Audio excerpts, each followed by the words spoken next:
Hoje é 4 de abril de 2019, uma quinta-feira, já são 17 horas. É a nossa última reunião para exame e interpretação do chamado anteprojeto Sérgio Moro, ou anteprojeto Moro, como outros querem dizer. Roberto Delmanto é, como todos sabem, um penalista consagrado nesse nosso Brasil jurídico e que tem seus livros ao lado dos ministros do Supremo Tribunal Federal. Ele, Roberto Delmanto Júnior e Fábio Delmanto, o que nos serve de estímulo e consolo quando nós vamos lá nas raríssimas oportunidades em que podemos sustentar na Suprema Corte e vemos os livros da família Delmanto carinhosamente postos aos lados dos ministros do Supremo Tribunal Federal. E hoje é o nosso último conveniado costume a que nós nos propusemos há mais de meses, não, Roberto? Já uns 2 meses, né, Paulo? 2 meses, preocupadíssimos com esse projeto Sérgio Moro e com a rapidez que se queria imprimir ao mesmo, e nós decidimos, nós dois, enfrentar o sacrifício. Roberto Delmanto, que é crestado e muito na arte do direito penal, e este escriba que tem, com 60 anos de advocacia, aquela experiência que lhe falta em técnica jurídica, porque a experiência de vida também supre muito, talvez, uma certa dose de menor habitualidade no exercício da doutrina do direito penal. Então, eu preferi que hoje, que é o encerramento dos nossos encontros, se fizesse nessa sede linda, discreta, carinhosa da advocacia Delmanto, ao lado ou perto dessa obra magnífica que parece ser do século XVIII, que já pertenceu a Dante Delmanto, que é o patriarca da família e que encapa o último livro de crônicas de Roberto Delmanto, O Gesto e o Quadro. Então nós temos várias oportunidades para conversar sobre o direito penal na sede da advocacia Roberto Delmanto e a advocacia Delmanto, e para tentar equilibrar o período de sacrifício em que o Roberto Delmanto passou comigo lá na sede do meu escritório de advocacia. Hoje é o último dia em que nós nos reunimos, sim, para isso. Exatamente. Depois nós vamos editar essas reuniões nossas e vamos colocar essa edição ao gosto da classe jurídica brasileira. Não muitas edições, porque nós também somos particulares, mas vamos distribuir aquilo àqueles que mais facilidade têm de enfrentar essa dificuldade. Então, com essa introdução, eu passo a palavra a Roberto Delmanto para o introito deste encontro e para as suas despedidas, que nós vamos passar a uma outra fase, não, Roberto? Claro. Paulo Sérgio, eu queria dizer a você, em primeiro lugar, que eu me sinto muito honrado de você ter tomado essa iniciativa de gravar o nosso último encontro aqui no meu escritório, né? Meu escritório, que foi fundado por meu pai há 83 anos, como você sabe, em 1935. Nós certamente somos, na área criminal, o mais antigo do Brasil, mas você nos honra, enriquece com a sua presença nesse escritório, com a tua experiência, com a sua tenacidade, com o exemplo de vida e profissional que você dá a tantas gerações das quais eu me incluo, de advogados. E eu fico muito feliz, então, da sua presença. E dizer que fazer esses 2 meses a seu lado não foi um sacrifício, foi um prazer enorme, né? De poder, assim, me nutrir da tua experiência, do teu idealismo, da tua energia, né? Como você parece que com os bons vinhos franceses, quanto um pouco mais antigos, ficam ainda melhores. E você falou desse quadro. Meu pai, Dante Delmanto, ele advogou em São Paulo mais de 50 anos, sempre na advocacia criminal. E destacou-se muito no júri de São Paulo. O júri naquela época, estamos falando da meados do século passado, era a vitrine da advocacia, né? Só tinha um tribunal do júri em São Paulo, o primeiro tribunal do júri, que fica no primeiro andar do tribunal hoje Tribunal de Justiça. E os promotores eram escolhidos a dedo, eram sempre promotores, grandes oradores, muito cultos, de muita ética, que muitas vezes, infelizmente, hoje não se vê. E era a vitrine dos advogados. Hoje o júri perdeu um pouco seu glamour, né? Ele foi passado para foros regionais, mal instalados, perdeu um pouco daquela dignidade, daquela suntuosidade, né? Mas, e este quadro que você se referiu, foi um presente que meu pai ganhou por ocasião do penúltimo julgamento popular que ele participou, como assistente da acusação. Embora ele preferisse, a gente percebia isso, atuar na defesa. Eu digo nas contracapas desse meu livro, que quando o criminalista consegue provar a inocência de um acusado, ele se sente em verdadeiro estado de graça, o melhor que ele pode ser, e um pouco mais perto de Deus. E que por isso, na minha opinião, do lado da defesa haverá sempre mais flores. Mas quis o destino que o penúltimo julgamento de meu pai, que ele participou, era uma moça de uma família tradicional, cujos pais eram vizinhos da nossa família. Ela separou-se do marido, ainda com filhos pequenos, amaziou-se com um policial militar, na época falava guarda civil, que depois de alguns anos, por ciúme, assassinou. E meu pai funcionou, acompanhou inquérito policial, instrução judicial, o júri, apelação, como assistente do Ministério Público. E o réu foi condenado a uma pena severa. A família se sentiu consolada e foi perguntar a meu pai quanto eram os honorários dele. Ele falou que, em face da amizade de tantos anos, não havia nada absolutamente a ser pago, nada. E ficou então o avô da moça, que era o patriarca da família, então deu de presente a meu pai. Ele retirou da sala dele este quadro, que ele havia comprado numa exposição internacional em Paris, e deu a meu pai. É lindo. E este quadro, que está na introdução hoje aqui da nossa conversa, é um pintor, Henri Royer, ele do século, como você disse, provavelmente 18. Ele era um pintor da Normandia, de praias da Normandia. Essa é uma praia de pescadores. E essas 3 mulheres, é uma mãe e 2 filhas. E o pai e marido saiu para pescar, o tempo fechou e ele não está voltando. E elas estão aflitas. Então, se você olhar para a que está à esquerda, a filha que está do lado esquerdo de quem olha o quadro, ela já dá o pai como morto, ela nada mais espera. A da direita de quem olha o quadro, ela está temerosa, mas ela ainda tem uma pequena fé que o pai possa estar vivo. Mas a mãe, muito serena, rezando o terço, esperançosa. Ela tem esperança que o marido e pai vai voltar.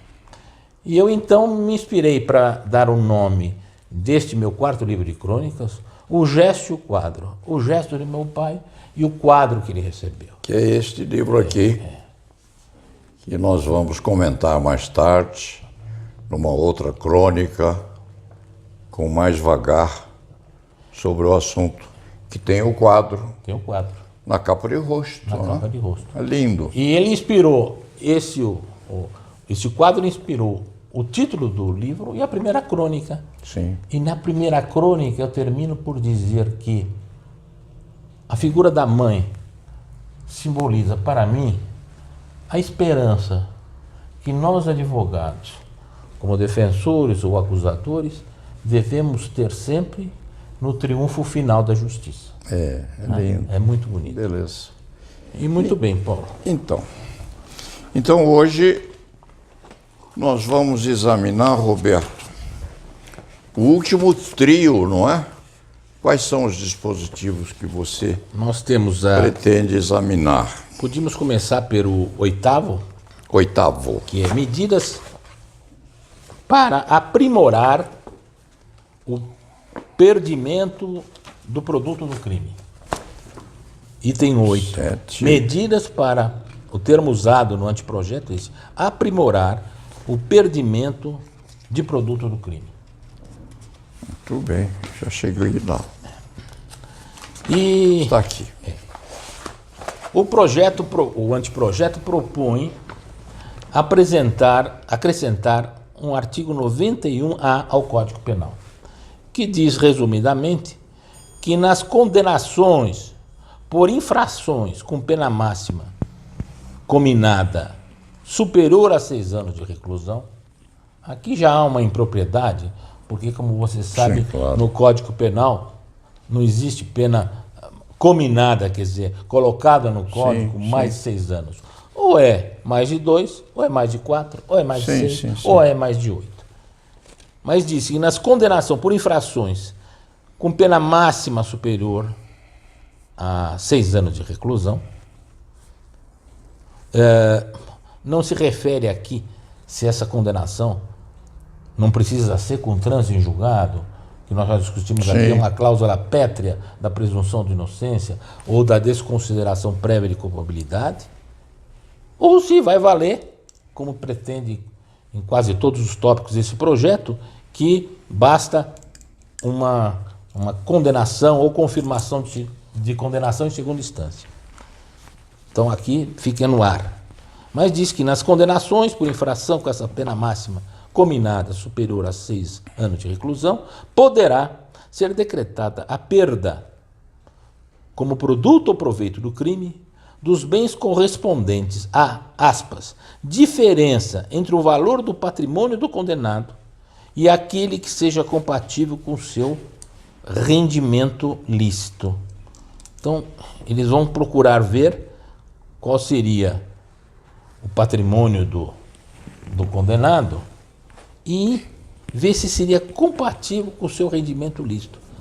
Me parece aqui que nós vamos entrar mais uma vez numa seara de uma insegurança jurídica. Porque para nós cidadãos o que tem de valer como dado financeiro é o imposto de renda. Sim, claro. Se nós apresentamos num ano um imposto de renda, esse imposto de renda foi aceito, não foi glosado, né? A Receita se deu por satisfeita, o direito tem de ser harmônico. Não vamos poder dizer que agora, espera um pouco, tem uma parte aqui que não é compatível, né? Eu acho que, e se o aumento patrimonial for anterior ao fato pelo qual ele foi condenado, não tem nada a ver com o crime. Me parece aqui, Paulo, que nós estamos entrando aqui mais uma vez nessa insegurança jurídica, que é sempre muito ruim. Sim. Agora, o que eu pensava é o seguinte: pode ser decretada a perda. Essa execução disto, quando se faz? No primeiro grau já? Eles explicitam isso? Não, você sabe que nós temos nos efeitos genéricos, os efeitos genéricos da condenação, nós temos aqueles efeitos que são automáticos, né? De perda do produto do crime, né? Então eu acredito que a sentença decreta, mas acredito que isso tem de ser objeto na vara das execuções criminais, não é? Junto com a pena principal. Após a definição do mérito irredutível. Exatamente, né? Né?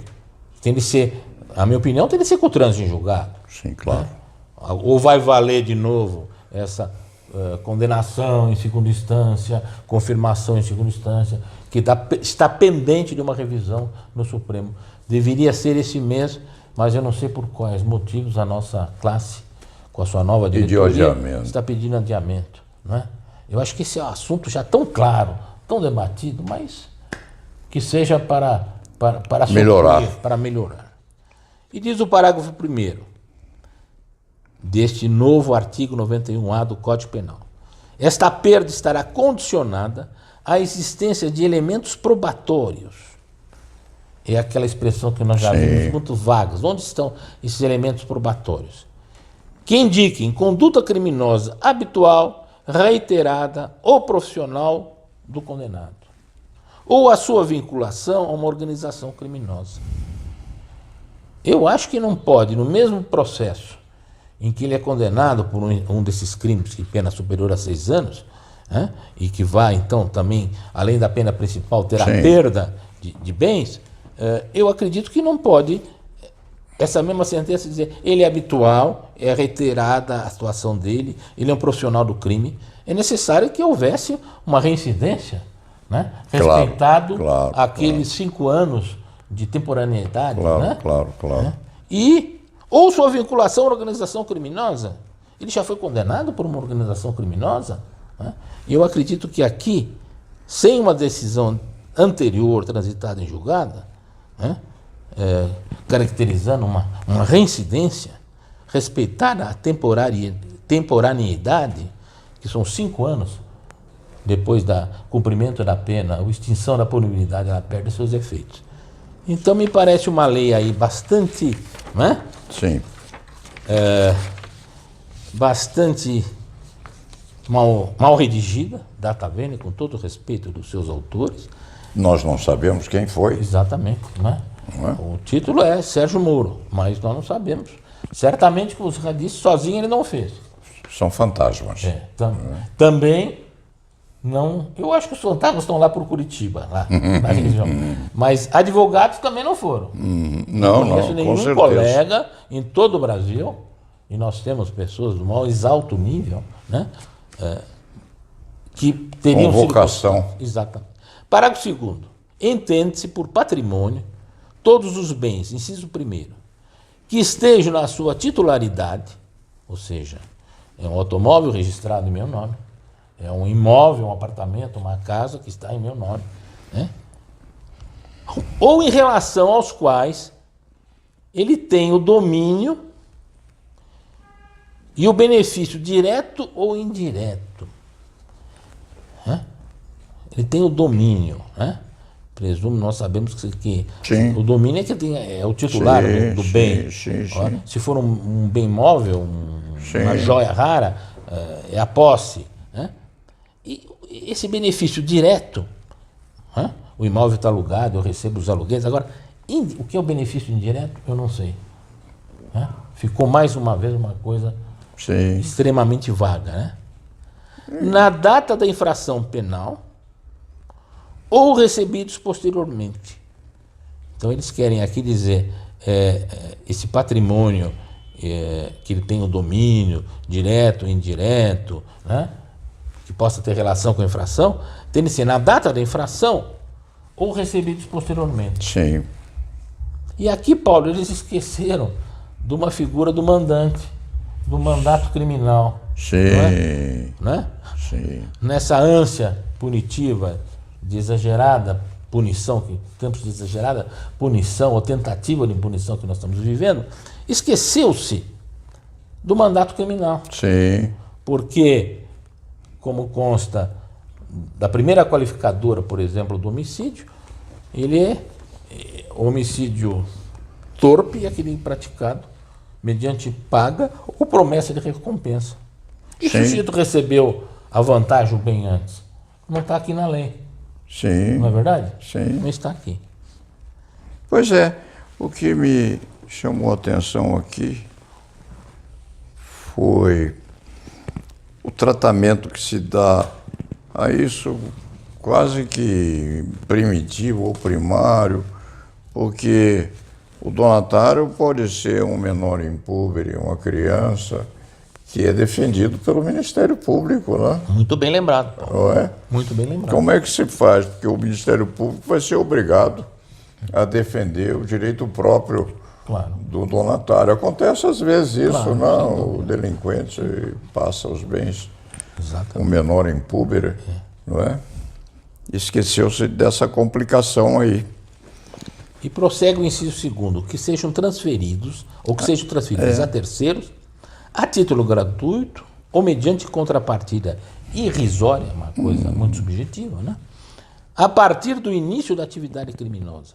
Mais uma vez, esqueceu-se antes. No mandato criminal, Sim. você pode, o mandante, por exemplo, de um crime de homicídio, né? Ele pode fazer o pagamento antecipado, que é a paga, ou a promessa de recompensa. Sim, sim, sim, sim. E nós sabemos que a lei penal ela tem de ser taxativa, Sim. ela tem de ser clara, não é? Ela não admite interpretação extensiva, não é? A aplicação da analogia em malam partem, ela tem de ser sempre muito estrita.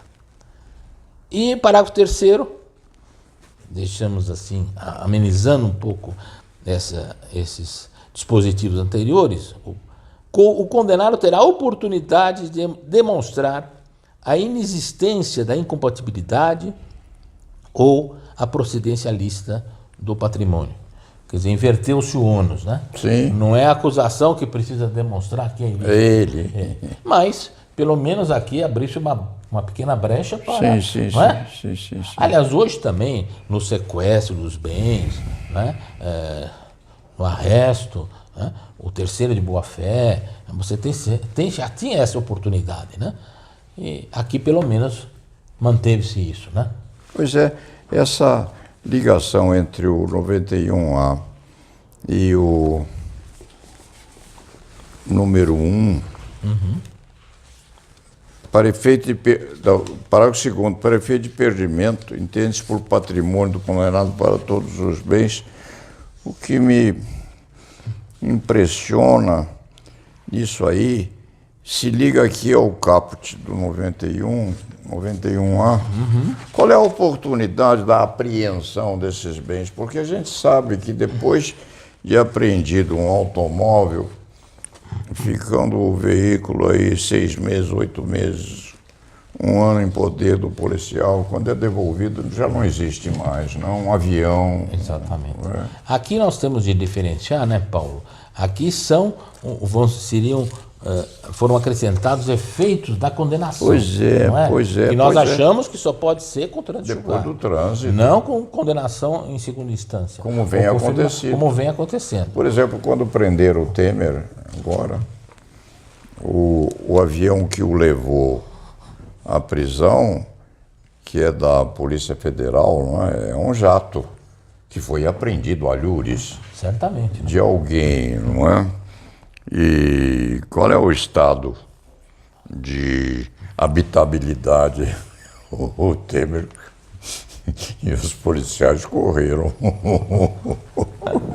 o risco tanto na viagem de ida quanto lá de volta, né? Porque parece que deram uma carona a ele na volta já solto. Já solto, né, Paulo?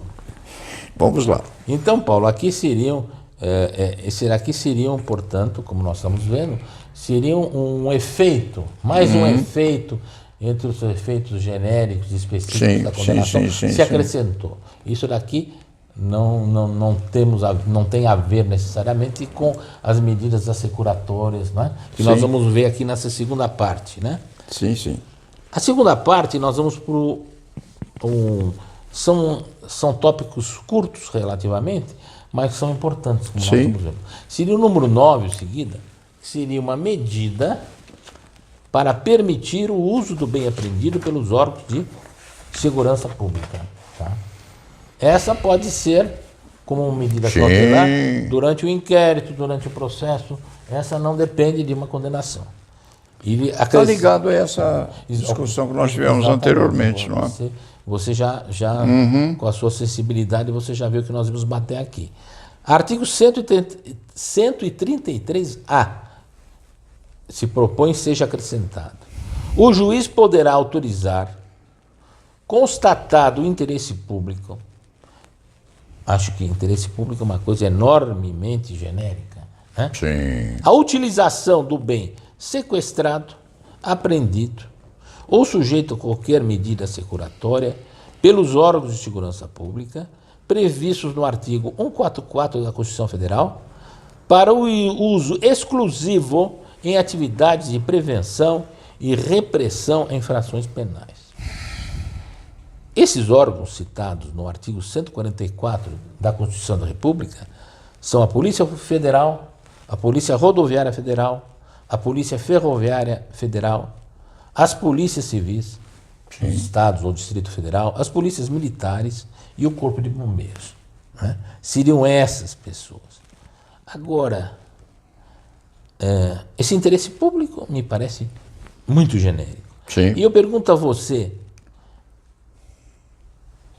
aqui não se distingue qualquer crime, mesmo que não seja um crime de maior gravidade, um crime hediondo, né? Pode apreender, pode sequestrar, né?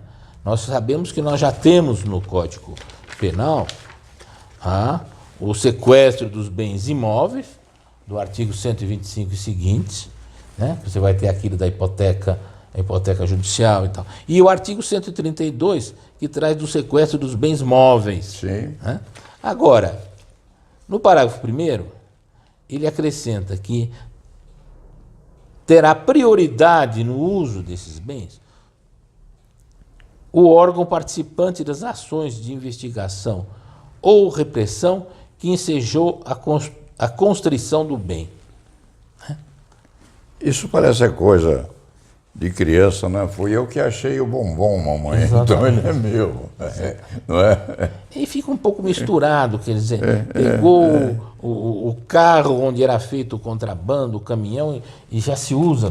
A mesma autoridade que apreendeu o carro, né? ou que descobriu, que fez o flagrante desse transporte, seja um carro, um avião, ele já passa a usar. Né? E se tiver mais de um órgão participante, vão disputar quem é que vai ficar com isto, né?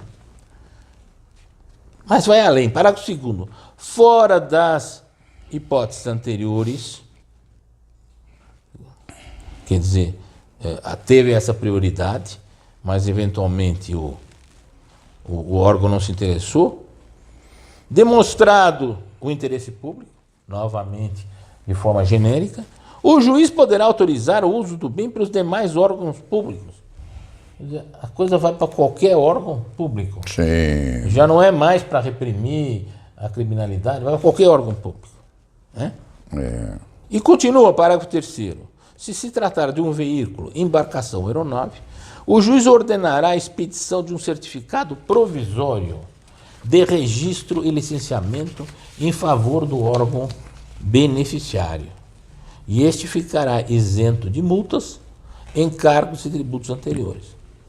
Agora eu pergunto, se for uma medida cautelar, ele ainda não foi julgado. Sim. Pode estar ser até a fase ainda no inquérito policial, nem da instrução judicial. E se o acusado for absolvido, né?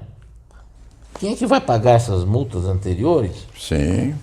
Ele já teve o bem sequestrado, o órgão que ficou de posse não precisou pagar, ficou isento. Ele vai pagar com correção monetária, e o lesado ou terceiro de boa-fé. E o parágrafo 4º prossegue. Transitada e julgada a sentença penal condenatória, com a decretação de perdimento de bens, quer dizer, aí aquilo que era um sequestro, uma medida securatória, torna-se um efeito genérico da condenação, diz, ressalvado o direito do lesado ou terceiro de boa-fé. Né? E como você já adiantou, Paulo, se ele for absolvido, onde está a garantia da indenização pelo perdimento do bem, pela deteriorização do bem? Nós não sabemos, né, Paulo? E mesmo na hipótese de condenação transitada em julgado, etc., com alguma habitualidade, esses bens vão ao leilão, né? Você tem num avião pertencente, em princípio, a um contrabandista de drogas, que é apreendido, fica aí uns tempos com a polícia para os seus transbordos e, de repente, vai a leilão. Em que condições isso aí vai estar? Na verdade? Se é que já não mergulhou. Caiu, doutora. Eu me lembro até de um episódio, eu sempre que um cliente consegue um contramandado de prisão ou um alvará de soltura, eu aconselho que ele carregue por algum tempo uma cópia Sim. desse mandado no bolso, porque nós sabemos que esses registros policiais são muito falhos. São. E eu tive um cliente que era uma pessoa, ele esteve um período numa prisão domiciliar, cautelar, e era um sujeito muito gordo, com muita fome. Um dia eu estava na minha casa de praia, em São Sebastião, e me liga a mulher muito aflita. Sim. Falou, olha, hoje é sábado e ele está muito cansado de pedir a comida por delivery. Queria saber se nós podíamos dar um pulo até um restaurante. Eu falei, olha, poder pode, mas se der o azar da polícia aparecer aí, ele vai direto preso. Né? Sim. Vai direto preso. Continua pedindo delivery, que ele só pode sair de casa, é só autorizado para trabalhar no dia de semana. Não pode. Depois que ele foi solto, eu recomendei que ele andasse com Alvará. o alvará. E no alvará de soltura, da prisão domiciliar, ele foi solto por um habeas corpus. Ele não fez isso. E um dia foi preso.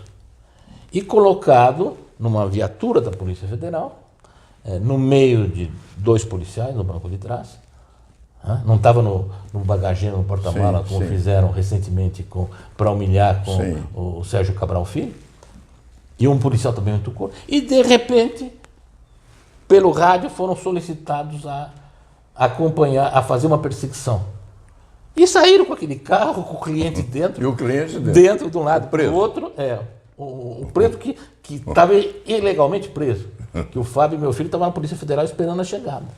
Aí depois pararam numa padaria, pediram que ele oferecesse um lanche. Ele ofereceu. Então, essas perseguições, os carros são danificados, deteriorados.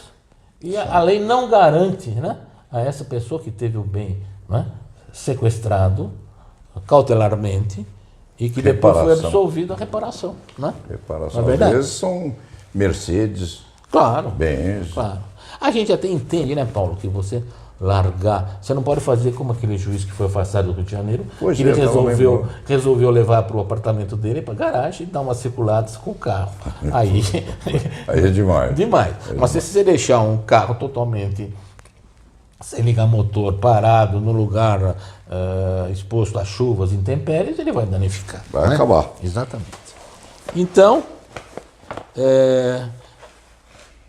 não se diz aí, se houver uma absolvição, quem vai pagar pela deteriorização ou perda do bem. Aqui nós não estamos na hipótese de perdimento, né? Na hipótese de uma medida cautelar. Não é? Ela só vai se efetivar, se tornar um perdimento, se o juiz assim determinar na sentença condenatória após o trânsito em julgado. E, na verdade, nós já tínhamos, né, o artigo 125 e seguintes, a lei cuida... 125 e seguintes do Código, não está aí, do Código de Processo Penal. Sim. Né? No artigo 125 do Código de Processo Penal, nós já temos a possibilidade do sequestro dos bens imóveis, tanto na fase policial quanto na fase judicial, para o qual são necessários indícios veementes da procedência ilícita. A lei atual é mais rigorosa. E no 132...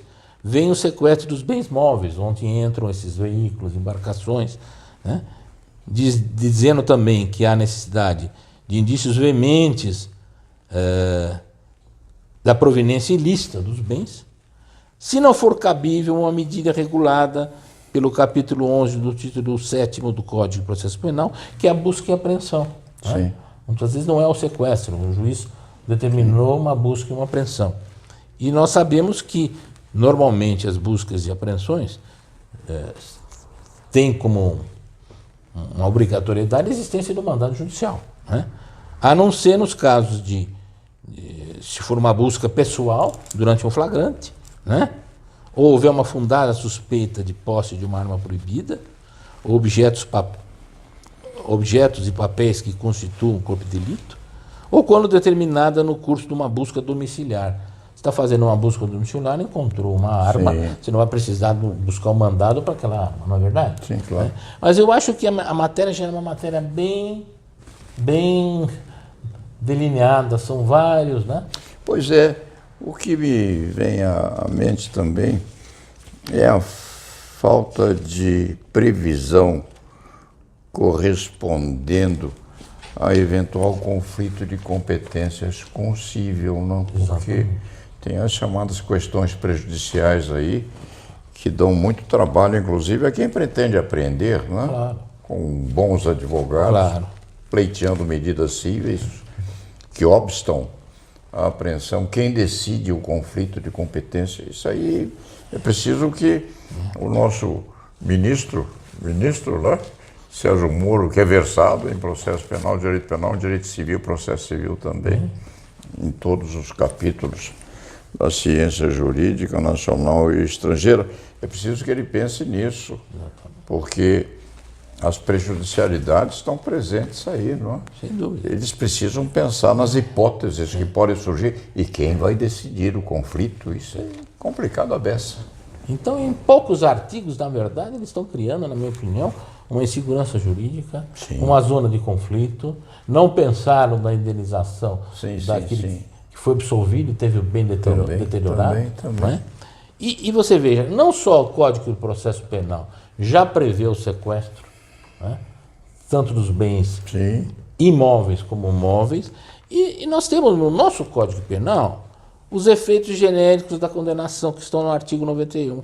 São aqueles efeitos que a jurisprudência entende como automáticos, não é? Seria, no número 2, a perda em favor da União, ressalvado o direito do lesado ou de terceiro de boa-fé. Letra B, do produto do crime ou de qualquer bem ou valor que constitua, aspas, proveito oferido pelo agente com a prática do fato criminoso. Quer dizer, a nossa lei é muito clara, não é? E diz mais, parágrafo 1º, quando esses bens não forem encontrados ou se localizarem no exterior, poderá haver a perda de bens ou valores equivalentes. Eu tenho prova de que ele auferiu um dinheiro com isso daí, mas está no exterior. Isso aqui já não está bem previsto Eu na acho, legislação né? que nós temos? Eu acho, né? E diz, na hipótese desse parágrafo 1º, essas medidas assecuratórias poderão abranger bens ou valores equivalentes do investigado ou acusado para a posterior decretação da perda.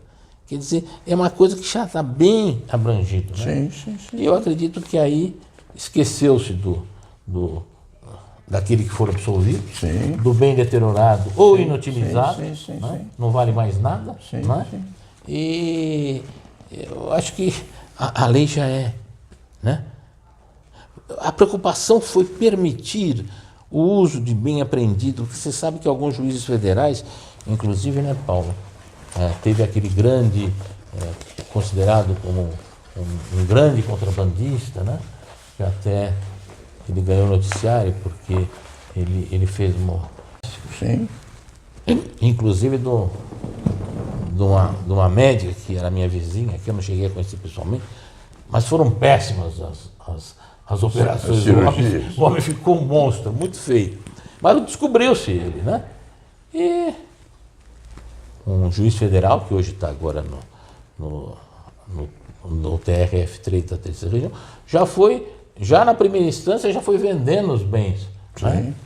Aí é preciso um pouco de cautela, né? Porque o sujeito foi absolvido, né? E o bem ou foi usado, como se pretende agora, né? Que eles quiseram aí dar um aspecto legal a esse uso que já vem sendo feito da própria polícia ficar usando esses... E às vezes esquece que não é dela.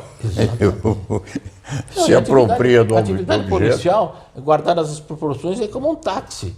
Nós, como particulares, usamos nosso carro com uma certa parcimônia. Né?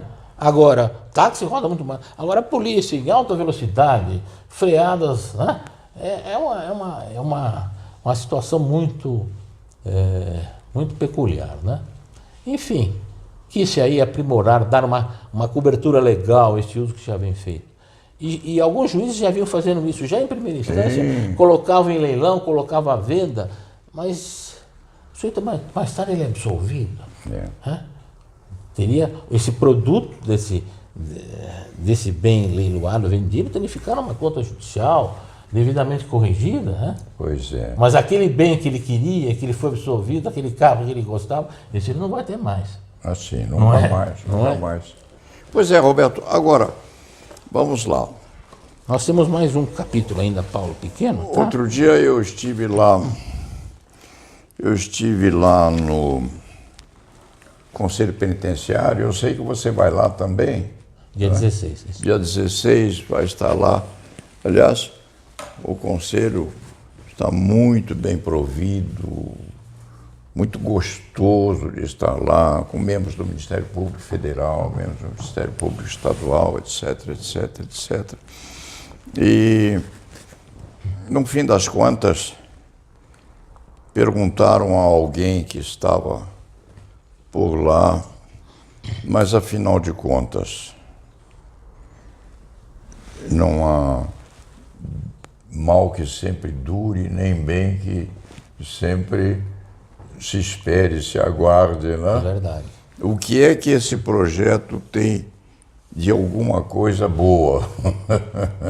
Olha, Paulo, eu vou dizer o seguinte, ao término deste exame, que com as nossas limitações, você com uma experiência bem maior do que a minha, e eu gosto de uma frase anônima que diz que o único defeito que não aumenta com o tempo é a inexperiência.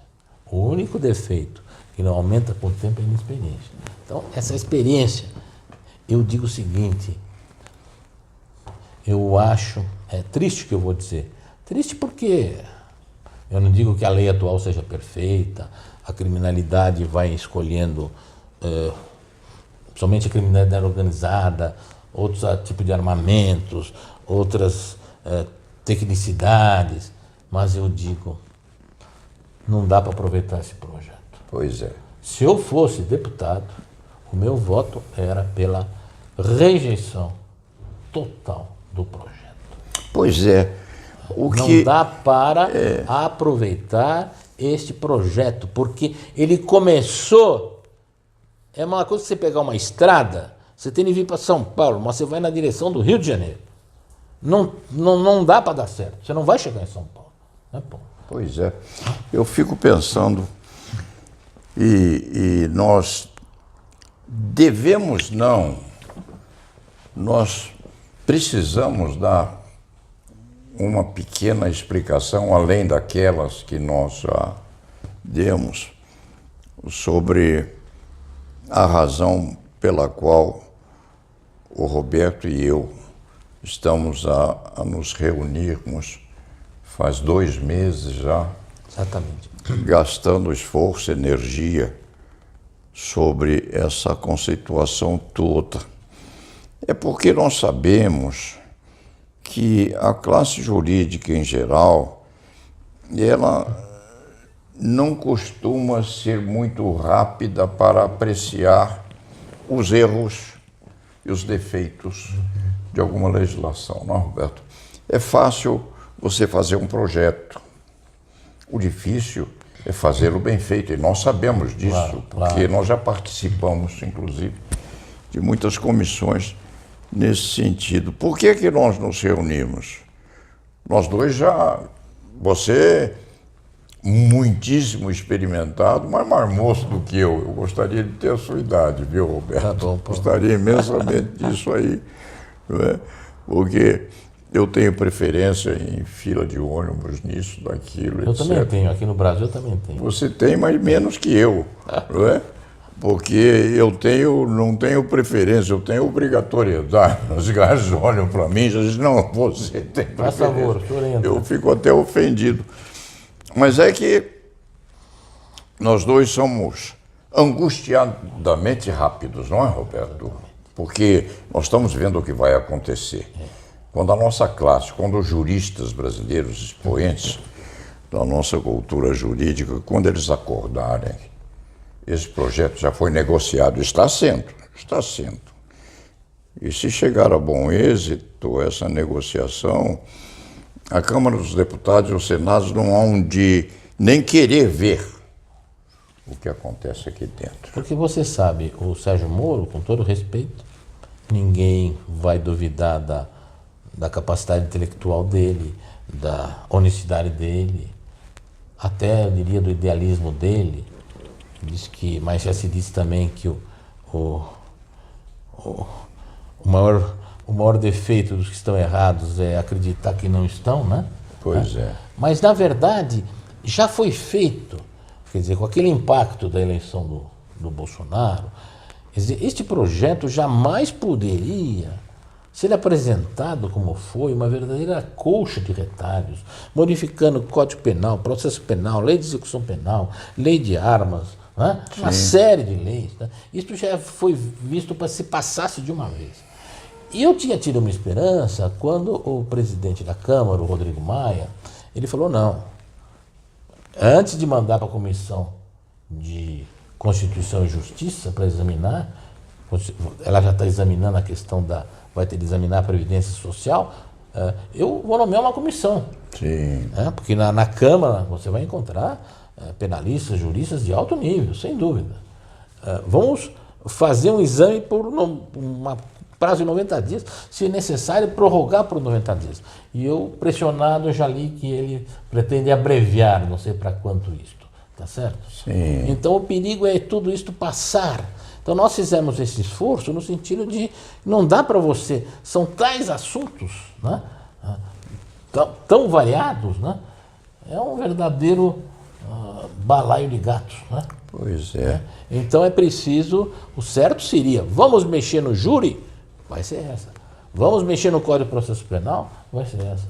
Mas nós vimos dessa elasticidade, complacência da legítima defesa, talvez um dos institutos mais bonitos e mais antigos da legislação penal no mundo, né? Cícero, como eu já falei aqui, dizia que a legítima defesa faz parte do homem, ela nasceu antes de lei, de tratados, de ser codificada, né? E até o uso dos bens pela polícia, sem garantir o direito daquele que vier a ser absolvido do dono do bem. Então, eu acho que, infelizmente, Paulo, eu acho que isso daqui, com todo o respeito, né, pelo ministro Sérgio Moro, pelas suas boas intenções, mas o viés, assim como eu falei, nós tínhamos de ir para São Paulo e eles foram para o Rio de Janeiro, a direção oposta, não dá para voltar mais. Né? Porque qual foi o viés? O viés na pena de prisão, no regime fechado.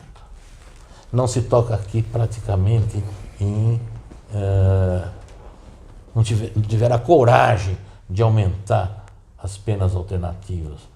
E nós sabemos que a pena de prisão, né, Paulo, como dizia Berrini já em 1920, praticamente um século atrás, foi ele que usou essa frase, depois tantas vezes repetida, que as prisões são universidades do crime, não é verdade? Outros, Del Vecchio falou isto, mas o Berrini foi o primeiro que falou.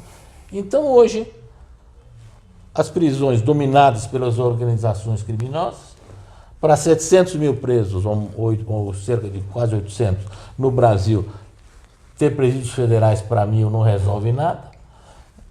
Essas organizações criminosas comandam as cadeias, as pessoas mais ou menos culpadas ou inocentes que forem jogadas lá dentro, para sobreviver, vão ter de se aliar a essas organizações. E uma vez já se disse que nós estamos enxugando o gelo, enganando a opinião pública.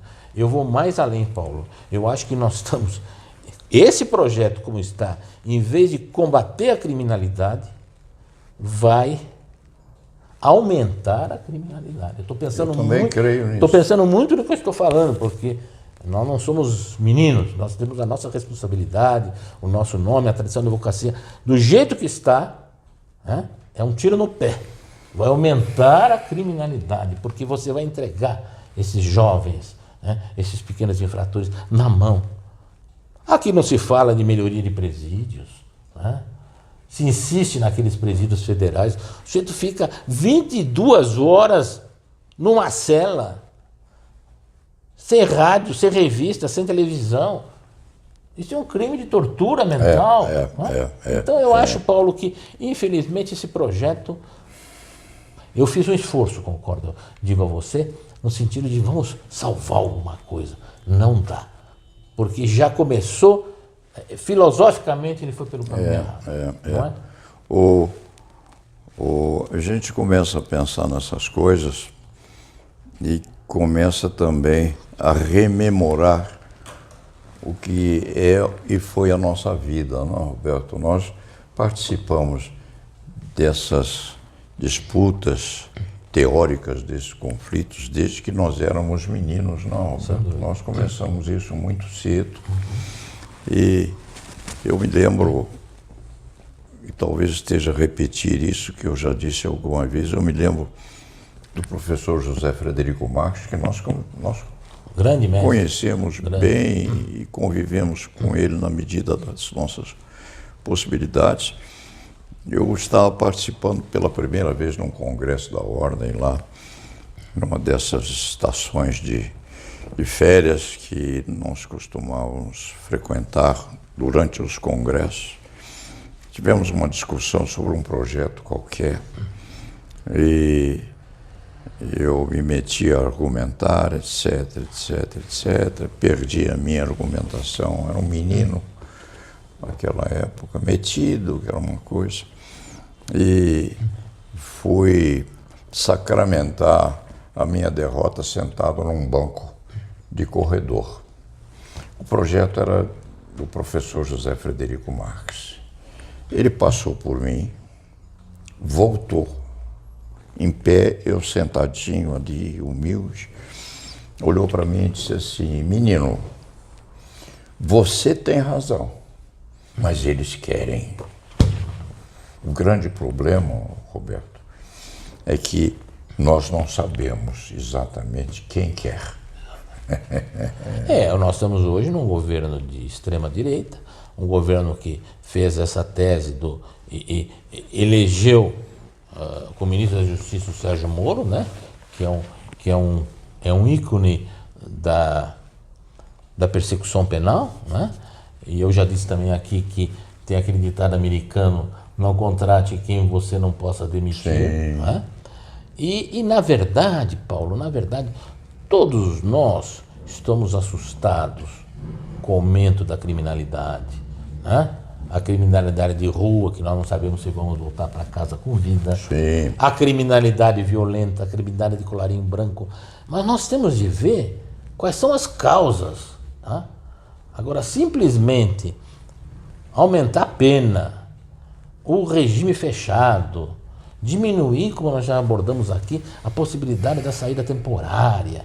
Né? Quer dizer, no mundo inteiro, quando foi feita a reforma de 84, foi justamente pensando uma das finalidades da pena, quer dizer, não é verdade? A retribuição, a prevenção, quer dizer, se tu fez o mal, vai sofrer o mal, previsto em lei, a prevenção, os outros fiquem sabendo que se fizeram o mesmo também vão ser punidos, mas importantíssima a ressocialização. Você sabe que essas penas alternativas, a reincidência é praticamente zero. Porque muitas vezes a imprensa caçoa, foi prestar um serviço à comunidade, ninguém toma conta. Mentira, tomam conta sim. São creches, são asilos, são hospitais credenciados com os juízes da execução. A reincidência é zero. Agora, a reincidência daquele que sai do presídio, o Estado não apoia, nós não queremos empregar um egresso.